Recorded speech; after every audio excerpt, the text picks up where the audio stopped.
So what we're going to do is we're going to invite users. So we're going to go to users, send invites. Now, if you've got a list of emails, then you can bulk invite them. If you've just got a spreadsheet, all you need is the first column to be all the email addresses, and then just send it. But I'm going to just send, let's send a test at paulnicholson.com. Send an invite, right? So this will then send, I've got a catch-all email, so it'll basically send it to me. There's it is, look, Happy Me Games. Paul invited you to Happy Me Games discussion forum.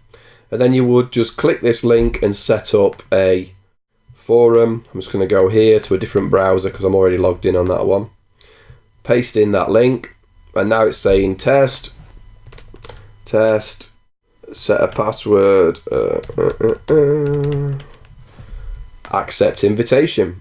So now you've got your first person in. They get a little walkthrough, telling them how to use it, telling them what to use.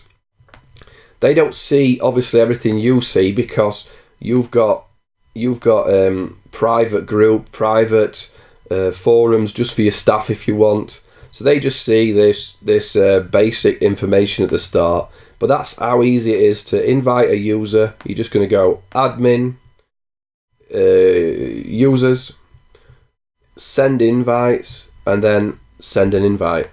Put an email address in and fire it. Bulk invite from file. So that's how easy it is to send a invite.